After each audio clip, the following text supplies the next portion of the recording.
네, 우리는 지금 계속 금요일마다 천국에 관한 여러 비유들을 쭉 살펴보고 있습니다. 오늘 우리가 살피는 비유는 두 가지 비유를 담고 있는데, 하나는 밭에 감추인 보화의 비유, 또 하나는 좋은 진주를 구하는 장사의 비유, 그겁니다. 이 비유를 읽으면서 공통점이 발견되죠. 그 공통점이 어떻게 표현되어 있어요? 발견하는 거죠. 발견. 그죠? 발견하는 거고, 또 어떤 게 있습니까? 발견하고는 어떻게 했어요? 네, 소유를 다 팔아서 그것을 샀다, 이렇게 표현되어 있습니다. 한 가지 또 있어요. 뭐가 있냐면 44절에 보면 밭에 감추인 보화를 어떤 농부가 이걸 발견을 하죠. 발견하고 나서 그걸 어떻게 했다 그랬어요? 그의 기분이 좋아요? 네, 아주 기뻤죠. 그죠? 자, 그리고 45절, 46절에 또 주시는 비유, 좋은 진주를 구하는 장사의 경우는 기뻐했다라는 말이 문구로는 표현되지 않지만 역시 그 행간을 읽으면 어땠을까요? 당연히 기뻐했죠. 그 기뻐하면서 그 한 행동이 자기에 있는 모든 것을 다 팔아서 그것을 샀다, 이렇게 표현합니다. 그래서 이 두 비유는 이러한 면에서 공통점이 있다는 거예요. 발견한다는 거예요. 발견했다는 것이고, 발견한 기쁨이 너무 컸다는 거고, 또 하나는 결과적으로는 자기가 가지고 있는 모든 소유를 다 팔아서 그것을 샀다, 이렇게 표현되어 있다 한 면에서 공통점이 있어요. 그런데 또 차이점도 있어요. 차이점도 있는데, 그것은 뭐냐면, 자, 자세하게 한번 봐보세요. 44절에 보니까 천국은 마치 뭐와 같다 그랬어요? 보화와 같다 그랬죠. 한마디로 말하면 천국 이퀄 보화다, 이렇게 예수님 설명하셨고, 45절에서 어떻게 설명했어요? 천국 이퀄 장사가 천국과 같다 그랬습니다. 장사는 내가 물건을 사고 판다, 그걸 말하는 게 아니라 장사꾼을 말하는 이야기입니다. 상인, 장사꾼을 말하는 거예요. 그러니까 장사, 사고 팔고 하는 그 장사 행위를 말하는 게 아니라 여기서 말하는 것은 장사꾼을 말하는 그 장사. 그래서 앞에 비유는 자, 보화가 천국이 보화 같다, 이렇게 말했고, 두 번째 비유에서는 진주가 천국과 같다, 이렇게 딱 여기고 싶은데 그렇게 표현 안 돼 있고, 그 진주를 구하는 상인, 장사가 곧 천국이다, 이렇게 예수님이 비유하는 면에서 차이가 있고, 또 하나는 자, 뭐 쉬운 이야기죠. 자, 밭을 갈다 보니까 그 밭에서 우연히 발견하죠. 우연히 이렇게 갱이질을 하고 있는데 갑자기 뭐가 걸려가지고 이게 뭔가 해가지고 한번 해다 보니까 거기에 뭐가 있는 거예요. 딱 봤더니 보화 상자가 거기에 있는 걸 발견했죠. 두 번째 제시되고 있는 비유는 어떤 겁니까? 우연한 게 아니고 의도적인 겁니다. 의도적인 거. 뭐예요? 곳곳마다 다니면서 이 값진 것을 구하는 그런 면에 있어서 굉장히 의도적이고 힘쓰고 있는 면이 이제 차이가 있다, 이 말이죠. 그래서 우연성 혹은 또 다르게는 의도성, 이런 면에서 차이가 있고, 아까 이야기했듯이 천국이 보아와 같다, 천국이 장사꾼과 같다, 이렇게 말할 때는 약간의 그 강조점이 약간 차이가 있다라는 면을 우리가 보게 되는 겁니다. 자, 먼저 밭에 감추인 보화의 비유를 좀 한번 생각해 보도록 합니다. 자, 부유한 지주의 밭을 빌린 소작인이라든지 아니면 어떤 주인에 의해서 고용된 농부가 밭에서 일을 하다가 우연히 보화 상자를 발견하게 됩니다. 옛날에는 어디에다가 맡길 데가 없었어요. 그래서 오늘날처럼 뭐 이렇게 금융기관이라든지 이런 데 맡겨서 뭔가 이익을 얻을 수 있는 그런 게 아니고, 대부분이 이 값진 보화라는 걸 어떤 방식으로 환산할 수가 없었거든요. 그러니까 그걸 어디다 둘 수가 없는 거예요. 그게 발견되는 순간 도적대들이 몰려올 것이고, 그래서 대부분은 자기가 소유하고 있는 밭에 한 모퉁이나 어느 곳에 몰래 숨겨두는 겁니다. 숨겨두고는 아내한테도 말하지 않고 자식들한테도 말하지 않아요. 때가 될 때까지는 자기만 알고 있는 겁니다. 그런데 큰 환경의 변화가 생겨날 수 있죠. 예를 들면 갑작스럽게 전쟁이 일어난다든지 갑작스럽게 예기치 못했던 사건이 일어나거나 아니면 개인적으로 자신이 어떤 일로 인해서 병이 걸리거나 아니면 죽게 되는 경우에는 차마 가족에게조차도 말하지 못한 채 죽게 되면 그 주인이 거기에다가 부하를 감춰놨다는 사실을 아무도 모르게 됩니다. 이스라엘 나라는 우리가 잘 아는 것처럼 우리나라와 같이 굉장히 전쟁이 많았던 나라이기도 했고, 그래서 그런 환경 때문에 가끔씩은 이제 그런 경우가 발생했어요. 본래 주인이 그 주인의 자리를 지키지 못하고 떠나게 되면서 그 보화가 있었다는 것조차도 모른 채 지나가게 되는 거에 있다 이 말이죠. 그래서 아까 얘기한 것처럼 어떤 부유한 지주의 땅을 빌려가지고 소작농을 한다든지 아니면 어떤 주인에 의해서 고용된 그런 농부가 하루 품삯으로 일을 열심히 하고 있는데 그 가운데서 이렇게 하다 보니까 괭이질을 하고 땅을 파다 보니까 뭐가 걸린 거예요. 그래 딱 보니까 그게 부한 겁니다. 이거 어떻게 했을까요? 다시 싹 덮어서 가려놓고는 어떻게 했다고 그랬어요? 숨겨두고 이제 너무 기뻤는데 숨겨두고 나서 막 가서 어떻게 했다고 그랬어요? 자기가 가지고 있는 모든 소유를 다 팔아가지고 그 밭을 산다 이 말입니다. 그래서 보화를 자기 것으로 차지하는 경우가 있다. 이렇게 말했어요. 이걸 두고 어떤 사람들이 윤리적으로 잘못된 거 아닙니까? 이 비유에 예수님 비유로 사용하시는 그러한 목적은 그게 윤리적이냐 비윤리적이냐 그런 걸 따지는 게 아니라 어떠한 하나의 이치를 가르치기 위해서 흔히 있을 수 있는 이야기거리를 이렇게 던지면서 그 이야기를 가르쳐 주시도록 비유를 사용한다는 거예요. 예를 들면 우리가 기억하는 비유 중에 불의한 재판관에 관한 비유 있죠. 누가복음 우리가 지난달에 읽으면서 불의한 재판관의 경우도 불의한 재판관 할 때 그 불의한 것 자체를 하나님이 기뻐하신다. 그걸 말하는 게 아니에요. 비유의 초점은 다른 데 있는 겁니다. 그래서 우리가 이런 비유들을 세세하게 하나하나 다 이렇게 이야기하고 있는 게 아니고 그 비유를 볼 때에는 왜 예수님이 이 비유를 말씀하셨는지 이 비유를 통해서 결국 무엇을 이렇게 던져주시기 위해서 하시는가를 살펴봐야 된다 이 말이죠. 그래서 그러한 이야기입니다. 이 비유는 우연히 발견한 값진 부화를 천국이라고 가르쳐줍니다. 일생일대에 한 번 있을까 말까 한 값진 부화를 뜻밖의 발견한 기쁨이 표현되어 있어요. 오늘 표현해 보니까 기뻐하며 돌아갔다 이렇게 표현되어 있죠.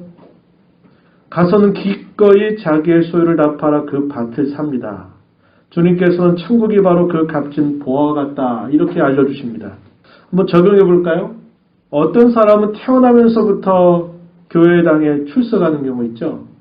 소위 모태 신앙이라고 말하는 경우입니다. 또 어떤 사람은 전도를 받아서 교회당에 출석을 합니다. 마치 오늘 우리가 읽은 본문에서 소작인이나 고용된 농부가 밭을 가는 것과 아주 비슷해요. 그래서 교회당에 왔다 갔다 하는 거예요. 모태신앙도 교회당에 왔다 갔다 하고 있고 전도받은 사람도 이렇게 어쨌든 예배 시간이 있거나 그러면 교회당에 왔다 갔다 하게 되는 거죠. 근데 교회당에 출석하면서도 정말 천국이 무엇인가를 발견하지 못하는 경우가 굉장히 많습니다. 많아요. 그래서 오랜 세월 예배당에 다니고 이제 신앙의 생활에 익숙해 있는데 정말 중요한 그 천국이라고 하는 것을 발견하지 못하고 그저 종교 생활에 익숙해 있는 경우가 많이 있다 이 말이죠. 그런데 마치 뜻밖의 밭을 갈면서 값진 보화를 발견한 것처럼 어떤 계기, 어떤 기회가 됐을 때 야, 신앙생활이 바로 이거구나. 야, 이게 진짜 신앙생활이구나. 천국이 바로 이런 거구나. 그런 것을 깨닫게 되면서 그 발견의 기쁨을 알고는 내가 이렇게 살아서 안 되겠다. 내 남은 삶을 그 천국을 진정으로 내가 소유하기 위해서 자신의 모든 것을 거는 사람이 있습니다. 그렇죠? 그게 있어요. 여러분 어떠한가 한번 여러분 스스로 물어보세요. 나는 어떤 경우인가 물어보세요. 많은 사람들이 대개 이 경우에 해당될 겁니다. 우리는 성경에서 대표적으로 이러한 경우를 하나 생각해 볼 수 있겠는데 예수님의 12 제자들을 떠올려 볼 수 있어요.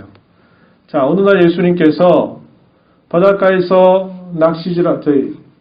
고기를 잡고 있는 어부들에게 하더니 나를 따라라 이렇게 이야기하시는 거예요. 물론 여러 과정들이 있었어요.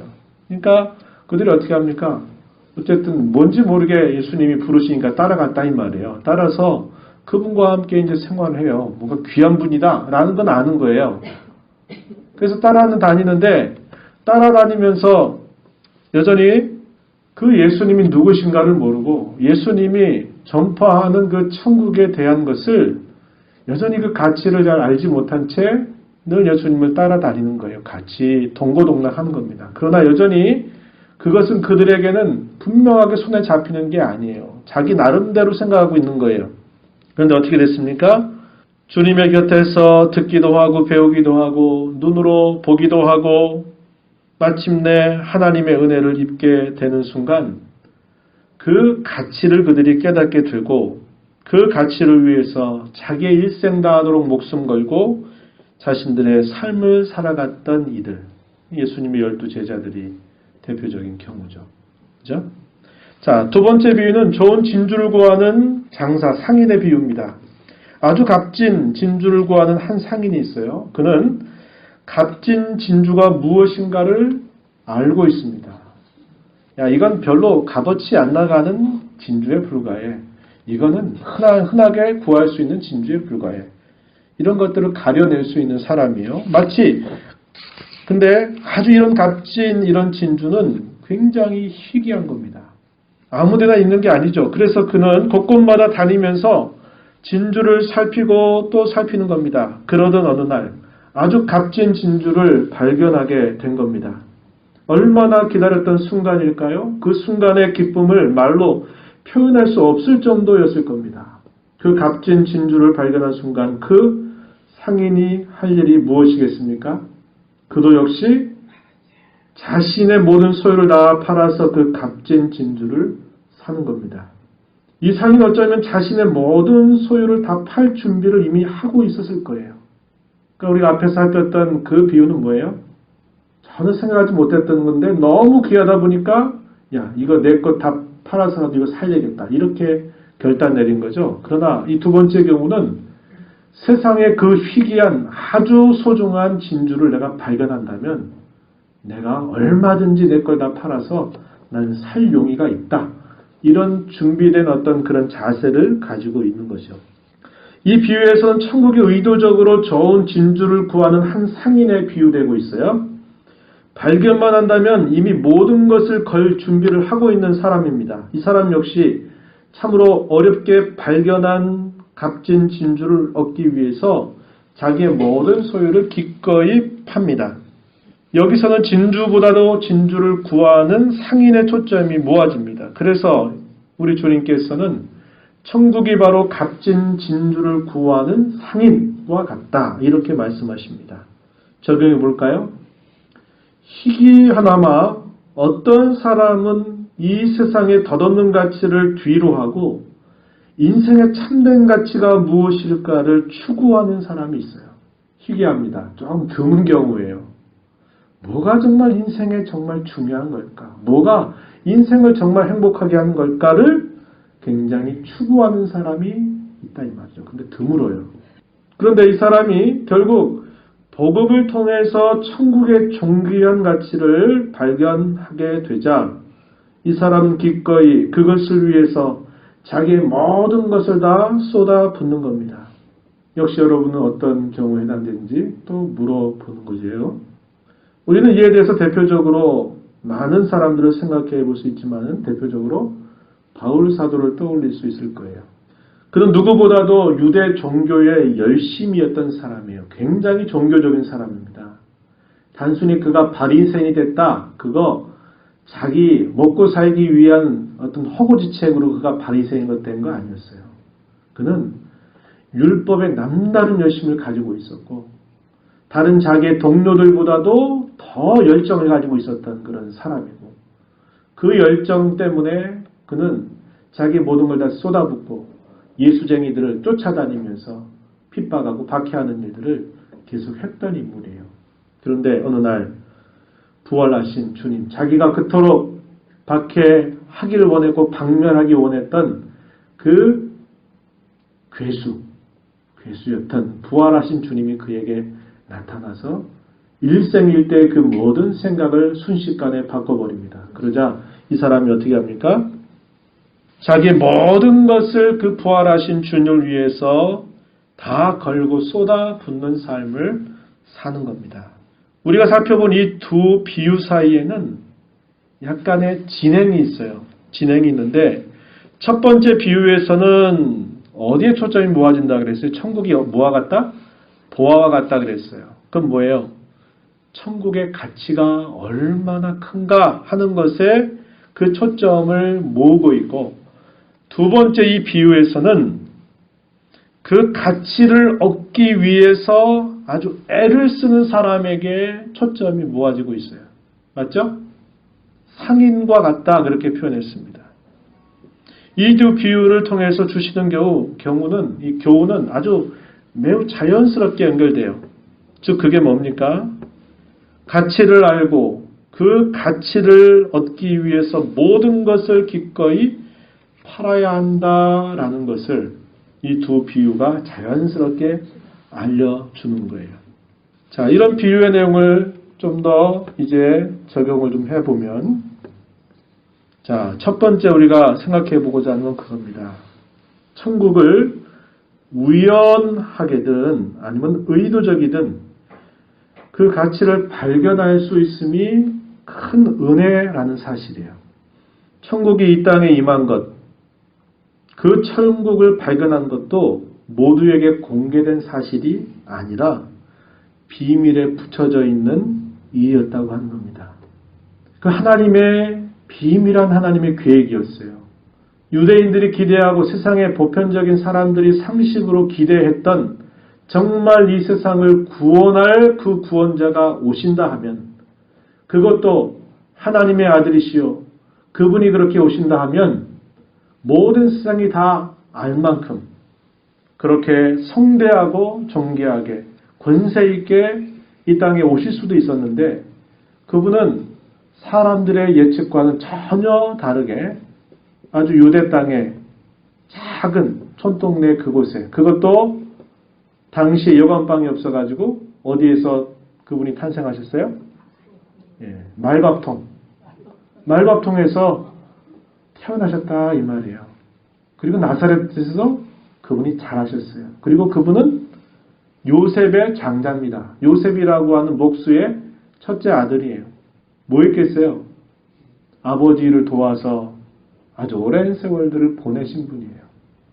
감추어져 있어요. 그런데 그분이 이제 30여 세가 되셨을 때 그가 이제 공생애를 사시게 됩니다. 3년이라고 하는 시간 동안 공생애를 사세요.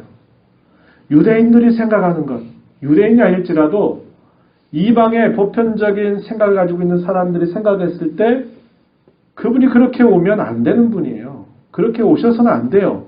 말이 안 돼요. 그런데 그렇게 오셨다 이 말이에요. 그분은 하나님의 아들의 정권을 가지신 분으로 오신 게 아니라 고난받는 종의 신분으로 이 땅에 오셨어요. 이사야 선지자는 이 부분을 예언했잖아요. 이사야서 53장. 그래서 그렇게 예언을 하죠. 근데 이것은 사람들의 귓가에 들려지지가 않아요. 예수님은 많은 사람들 앞에 나타나는 게 아니라 많은 사람들, 외면했던 사람들을 주로 찾아다니셔서 그들과 함께 식사하시고 그들과 대화하시고 이렇게 보내시는 거예요. 이게 있을 수 없는 일인데 예수님이 그렇게 하신다 이 말이에요. 그래서 예수님이 이 땅에서 그분이 탄생하신 것이 바로 천국이 임하는 것이고 그분이 하시는 일과 더불어 천국이 우리가 살펴본 것처럼 겨다씨같이 아주 작은 것 씨앗이 땅에 뿌려져서 미미한 듯 자라가는 것 같은데 그게 나중에는 어떻게 된다 그랬어요? 한 3.3m나 한 4.5m 되는 큰 겨자나무로 자라서 공중의 새들이 거기에 깃든대요. 빵 안에 밀가루 가운데 있는 조그만 이 누룩 같은 것을 집어넣는 것처럼 그게 아주 미미한 양에 지나지 않는데 그걸 이 시간이 지남에 따라서 빵 전체를 부풀게 하는 것과 같다고 예수님께서 말씀하세요. 예수님을 그렇게 따라다녔던 제자들도 아까 얘기했죠?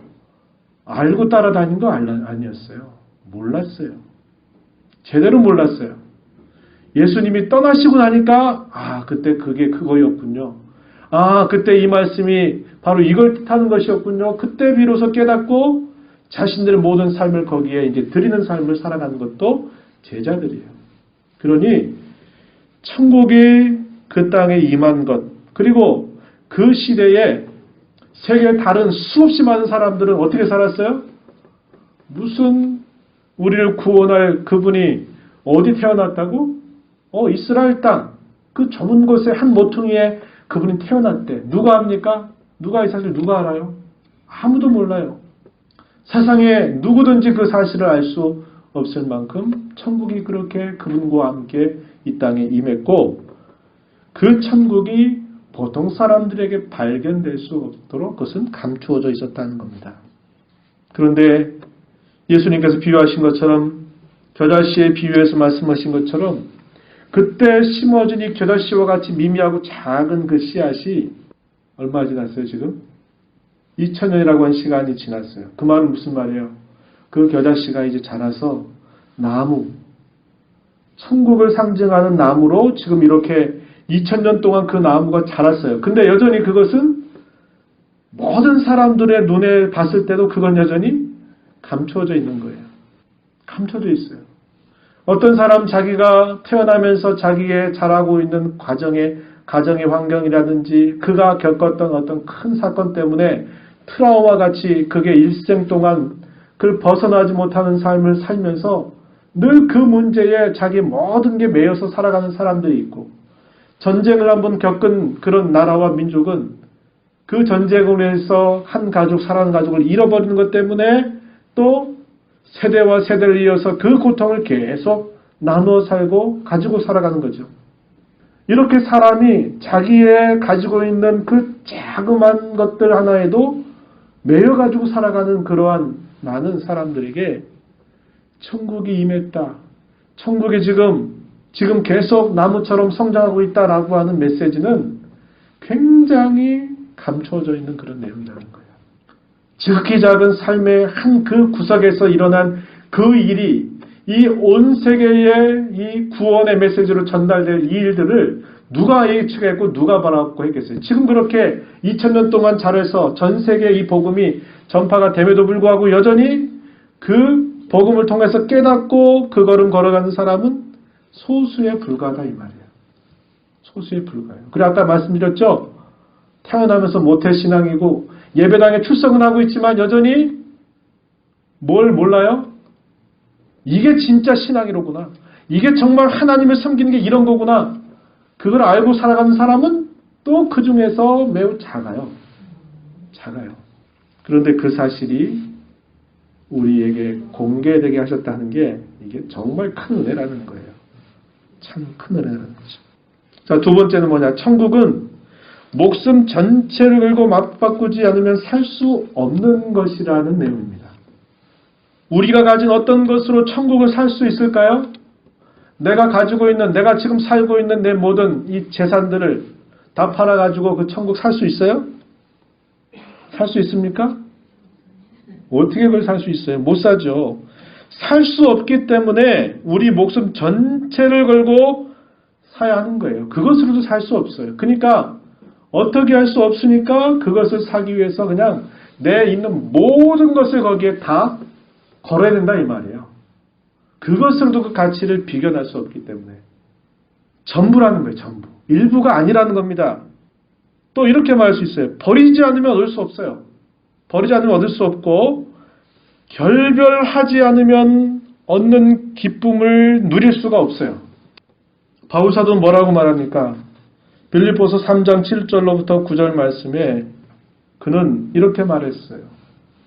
나는 예수님을 얻기 위해서, 내가 그분을 얻기 위해서 모든 것을 나는 다 해로 여긴다. 나는 모든 것을 다 잃어버린다.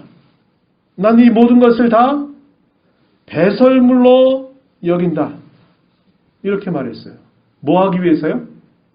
그리스도를 얻기 위해서. 우리 생각 어땠으면 좋겠어요? 그리스도도 얻고 나도 좀 누리고 세상 욕심도 좀 나도 좀 취하고 그리스도도 얻고 이러면 얼마나 좋겠어요? 근데 천국의 이치는 그렇지 않다는 거예요. 내가 정말 얻고자 한다면 맞바꿔야 돼요. 전부란 말이에요. 전부. 근데 우리는 어떤 식으로 신앙생활 합니까? 그냥 조금 이렇게 해가지고 그것도 얻고 이것도 얻고 이렇게 하려고 하니까 이것도 저것도 아닌 삶을 늘 살아간다 이 말이에요. 바울 사도가 괜히 그런 말 하겠습니까? 내가 그리스도를 얻기 위해서 내가 이 모든 것들을 다 해로운 것으로 여기고 그걸 다 나는 잃어버리기를 원하고 나는 그것을 다 배설물처럼 여긴다. 왜 그래요? 그러지 않고는 그리스도를 얻을 수 없기 때문에 그렇게 사도가 말하고 있는 거예요. 우리에게도 마찬가지입니다. 마찬가지. 여기서 우리의 모든 소유를 판다. 혹은 우리의 모든 소유를 내어버린다라는 것은 단순히 우리가 가지고 있는 소유, 내가 무엇인가 가지고 있는 어떤 것들만을 뜻하는 말이 아니고 우리가 이 세상 속에서 갖는 우리의 욕망, 우리의 욕심, 우리의 죄악된 생각, 우리의 죄악된 태도, 우리의 죄악된 행실 이런 것들을 다 버리는 것이다 이 말이에요. 그걸 버리지 않고는 온전하게 그것을 받을 수 없다 이 말입니다. 여러분 그래서 우리는 생각해 봐야 돼요. 난 지금 어떤 태도를 가지고 있는지를 생각해 봐야 됩니다.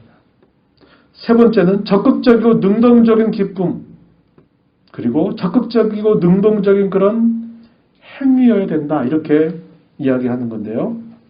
자기의 모든 소유를 다 파는 행위가 소극적이거나 부정적인 포기나 한숨이겠습니까? 아유 아까운데 이거 안 되는데 어쩔 수 없이 이거 내놔야 되네 이런 잤습니까? 아니잖아요. 그죠? 두 비유를 통해서 제가 아까 함께 살펴봤어요. 기뻐하면서 두 번째 비유에서도 뭐라고 그랬어요? 표현은 안 됐지만 그 행간을 읽어보면 너무 감격스럽고 너무 기쁜 거예요. 그렇죠? 이거 아까운데 포기해야지 이러면 그 값비싼 보화 얻을 수 있어요? 그 값비싼 진주 자기 거 만들 수 있습니까? 그럴 수 없어요. 거기에 미련이 남아있고 아쉬우면 그럴 수 없는 거예요. 그냥 너무 아까운데 이런 마음 가지고 이렇게 할 수 없는 거예요. 부정적으로 어쩔 수 없어서 한숨 짓고 이렇게 하면 안 되니까 내려놔야지 할 수 없지 이런 태도가 아니라 이 말이에요. 대단히 적극적이고 대단히 능동적인 그런 모습을 우리는 이 비유를 통해서 읽는 것입니다. 우리가 여전히 아직도 부정적으로 포기한다, 한숨 짓는 그런 우리의 태도와 모습은 왜 그렇습니까? 자기의 소유를 파는 것이 아깝다고 여기고 아쉬워하기 때문인 것이고 또 하나는 뭡니까? 천국의 가치가 별스럽지 않다고 여기는 그의 모습을 보여주는 자세다 이 말이죠. 우리 앞선 신앙의 선배들의 모습 예를 들어서 구약의 모든 믿음의 사람들 예수님의 12 제자들을 비롯해서 바울, 사도 그리고 그의 동역자들 그리고 박해의 시대를 살면서 수없이 많은 사람들이 순교의 제물처럼 자신들을 이렇게 기꺼이 자신들의 그리스도를 위해서 내어주었던 그 많은 그리스도인들의 모습 그리고 우리 주위에서 간헐적으로 대단히 헌신적으로 살아가는 그리스도인들의 모습은 그들이 천국을 얻은 그 기쁨이 무엇인가를 잘 보여주고 있는 겁니다. 히브리서 11장에 제시되고 있는 그 믿음의 사람들 혹은 믿음의 영웅들 적극적으로 이기기도 하고 승리하기도 하지만 또 소극적으로 죽음을 당하되 톱으로 켬을 당하고 또 아주 조롱거리처럼 죽어가는 그런 많은 일들도 기쁘게 당했던 거 왜 그럴까요? 천국의 기쁨을 알고 있기 때문에, 가지고 있기 때문에 그런 것입니다. 우리가 하나님 나라를 얻었다, 그 나라를 내가 참으로 소유하고 기뻐한다, 즐거워한다 하려고 하면 맞바꿔야 된다 이 말이에요. 전부지 내 삶의 일부 이렇게 해가지고 붙잡고 이거 붙잡고 살아가려고 하면 그 나라의 기쁨을 내가 누릴 수 없어요. 지지부진하게 늘 끌려가는 신앙생활을 받게 될 수 없고, 그렇게 살아가면 이것도 저것도 아닌 애매모호한 삶으로 허송세월을 보낼 수 있는 것입니다. 말씀드렸습니다. 우리는 천국의 가치가 그 어느 정도로 귀한 것인지 가늠할 수 없어요. 정말입니다. 가늠할 수 없어요. 그 천국의 가치는 항상 깊고, 천국의 가치는 항상 크고, 천국의 가치는 항상 넓습니다.